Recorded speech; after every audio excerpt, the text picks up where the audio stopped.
šiandien žakaklarai. Ateikite čia pas manęs, ateikite, duokit rankutę. Ponios ir ponai, Lebroniaus šou šį vakarą nuostabus žmogus, Artūras Zuokas, paplokite ją. tą žodį nuostabus žmogus dar kartą pakartoti. Nuostabus žmogus Artūras Zuokas, paplokite. Sėskitės. Kągi, tai yra nuostabus žmogus Artūras Zuokas, paplokite ją. Nuostabus žmogus. Paplokit. Pagaliau teisybę pasakėt. Kuris nepatingėjo pakelti užpakalį nuo savo mero kėdės, kuris laiko Vilniaus miestą savo stipriuose ežio, kaip sakyt, mero rankose. Žmogus, kuris yra mero meras, pats meriausias Vilniaus meras. Kaip sekasi būti meru šiais laikais, tai nėra paprasta. Gerbiamas Broniau, ar jūs laikraščių neskaitot, rinkimuose nedalyvaujat? Skaitau opoziciją ir tą, kur Rudasis Dryžius leidžia. Rudasis Dryžius leidžia, tai jūs atsilikę biškeliai. Nu, arba jis, arba aš. Abudu greičiausiai. O kokios problemas? Tai, kad aš nebe meras, aš dabar laisvas pilietis. Jūs nebe meras? Deja. Tai ką mes jam tiek plojom, tai jis dabar kaip paprasčiausias Paksius? Ne, aš dabar kaip geras žmogus, kaip sakėt. Jūs gerasis Vilniaus Vilnietis. Taip. Sakykit, kodėl jūs gyvenat Vilniui tokiai narkomanų, bomžų, pseudomenininkų landiniai kaip Zokynas? Atsiprašau, Užupis. Tai žinot, visą laiką mėgstu vietas, kuriuose sunkiausia. O tai bauja palangais pasimis kokie vienas kitas bomžas? Na, tai... Būna, kad Zuoką, jie atiduoka pavogiai. Ne, taip nebūna, atvirkščiai būna, sako Arturėlė, ateik, va, išgersim 7 ryto, kaip tik, vat, 7 ryto trūksta kompanijai žmogaus. Sakykit, Artūrai, noriu jums komplimentą tokį, jūs turit nuostabią žmoną, Agnę. Ar jinai negalės susirasti kokią nors geresnio vyriškio? Tai ką tik aš kalbėjau, kad dėja statistika rodo, kad Vilniuje vyrų žymiai mažiau negu moterų. Ir šiandien kiekvienas vyras, matyt, turi tam tikrą vos ne aukso kainos vertę. Kaip sklypas? Ne, mažiau, nes į sklypą gali daugiau vyrų pakviesti. Taigi šiuo atveju ir manyčiau, kad jis rinko patį geriausią iš geriausių. Aš su jumis politinio korektiškumo tvarką sutikčiau, nors jūs turbūt matot, kad aš savo šypsausi į ūsą. Čia skonio reikalas, žinot. Nesupykite tik tai. O žinot, kiek dabar kilovatvalandė kainuoja? Kilovatvalandė? Tai po vieną neperkam, perkam megavatais. Optum. Aha. Tai kiek kainuoja? Kiek vienas optas kainuoja kilovatvalandžių? Už elektrą per mėnesį sumokame apie kokį 100 litų. Tai kiek čia kainuoja 1 kilovatvalandė, tai... Tai Smetonos kiaulė buvo. Apie 22-28 centus už kilovatvalandę. Aha, jau kai nebe meras, tai jau skaičiuot reikia, ir elektrų, ir visko. Aš turiu jums klausimą. Visada reikia skaičiuoti. Aš turiu jums klausimą. Gal jūs mažiau dėmesio skirkit, tai mentaliai neįgaliai šutfėjai, žinokit. Kodėl? Jie labai simpatiški ir man... Jie labai fainiai yra, bet...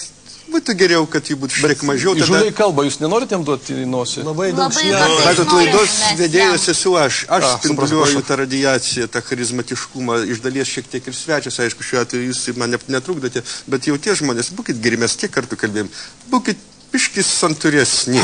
O kas pinigus moka? Pinigus, kas jums moka? Grįžkime prie jūsų žmonos Agnės. Dabar yra madinga labai šokti, dainuoti per televizorių. Ar neketina jinai kokius nors irgi tokio pabudžio fokusus rodyti ir šokti? Neketina. Kodėl? Aš manau, kad šoka ir dainuoja tie, kurie neturi ką veikti. Mes turim ką veikti. O tai užuot jinai tai darytų, jūs pats ateinat į televiziją maivytis? Žmona paprašė. Nu ir jūs kvietėt, tai ką dabar darysi, išdaigi negali neklausyti. Gerbiamas Artūrai, esat išvaizdus, gana aukštas, drutavotas toks vyras. Ar nebūtumėt galėjęs geriau vietoje čia tų visų politinių rėtinų pasidaręs normalią karjerą, pavyzdžiui, prekiavęs Garinų turgavietėje? Tie laikai jau praėjo, kažkada teko prekiauti, nu netiesiog Jūs buvot tokių dermantininė odinė striukė keitėt dolerius į Vagnorkės. Ne, dolerių aš tikrai nekeičiau, aš tik šalia boninės cigaretės Klaipėdai pardavinėjau labai senai. Sakykite, Artūrai, kaip jums savivaldybė, ką jūs galvojate apie naują Vilniaus merą? Ką ašgi apie galvoju, ogi nieko. Jūs turėtumėt kažką galvoti, jis jums padarė nemažai įtakos, nes jis yra vyresnis už jūs.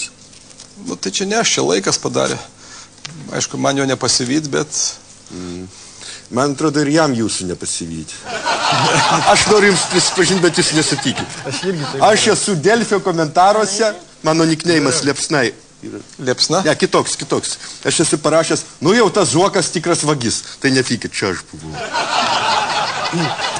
Jūs valgot mėsą, ar jūs labiau kaip Hitleris ne mėsą? Aš valgau viską, Kas juda? žmona duoda. Ką duoda? Ką duoda? Blynai. Kokie? Užupio. Miltiniai. Miltiniai. Smiltiniai. Nuo miltinių blynų atsiranda spalvų. Miltai vanduo, ar dar ir kiaušinis, ir pienas, tokie Vienas prašmatnesni. kiaušinis tai tikrai yra. Vienas kiaušinis tikrai yra. Kanapės? Dar net ir, gal, manau, kad ir cukrus ir druskos pabarsto. Ir su pienu. Cukrus yra baltoji mirtis, nenaudokit cukrus. Priklauso nuo kiekio. Nereikia valgyti šaukštais ir maišais. Vieną daroškę cukraus, nieko baisaus. Ne, tik truputį taip. Pasibarstyti. Taip. Jūs esate maklevojas, būkime atviri, spekuliavęs nekilnojimų turtų. Nu gerai, būkime dar atviresni, maklevojas, tiek to. Ką jūs patartumėte, ar apsimoka dabar pirkti nekilnojimą turtą, ar kainas to įsiganulins? Na, turint omeny, kad čia šitoj laidoje, ką be pasakysi, galima suprasti įvairiai, bet aš sakyčiau, dabar nereikėtų pirkti.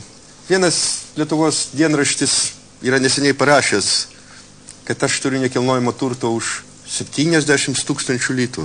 Tai jūs? Taip, kaip jūs manot, kas tai galėtų per nekilnojamas turtas būti, vienas ar dvi lauko išvietės? Nu ne, už 700 000 litų aš manau, kad 3 aukštų namas kur nors Karėnuose. Didelė balandžių perykla. Ką jūs turime į balandžių? Balandėlis mūsų. O koks jūsų hobis yra? Mano hobis daryti tai, ko kitiems reikia. Nu, paimkim normalius vyrus, kurie turi normalius hobis. Algirdas Mykolas Brazauskas, Kazys Bobelė, dar keletas. Paima šautuvą, nueina į mišką, ten koks šestakas, kokia stirnaitė atvaro, jie čiučiusi, tai bum, ten žarnas stirnaitė išsilaksto. O, tie vyrai turbūt pasitenkina visokiojopai, ten gal net su... Žiauru. Kelnėse ten kažkas pasidaro, kaip jūs į tai nedaro? Taip? Žiauru, tiesa, aš medžiotojas, turiu šautuvą, bet tik raktą nuo seifo kažkur pamečiau, taip ir negaliu jo išimti. Tai ir žmona patenkinta, ir aš turiu priežastį pasakyti, kad aš esu medžiotojas, tai yra tarp vyrų, bet negaliu eiti medžiokti. Kalbant apie tos tarp vyrų, jūs esate toks sumanus vaikis, vyriškis, nepiešęs, galit bet kada atsakyti bet kokį suktą klausimą. Tai vat jums suktas klausimas dabar, briunetės ar blondinės? Savos, kurias šeimoje turim mes kiek? 3. Tai yra brunetės, Taip. bet kai matau per televizijos ekraną blondines, Taip. jos irgi simpatiškos. Kaip Kazimiera Prunskienė?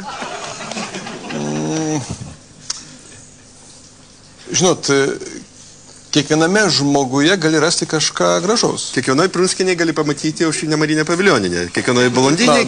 Nebūtinai gali pamatyti ten Paris Hilton ar ten dar ką nors.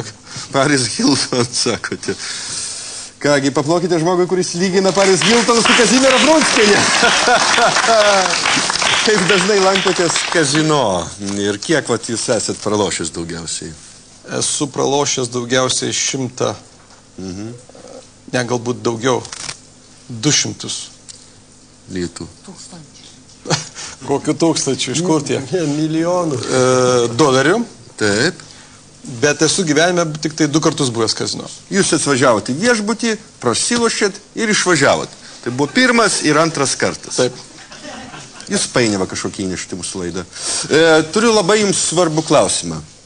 Nesudrebėkit, neišsigaskit.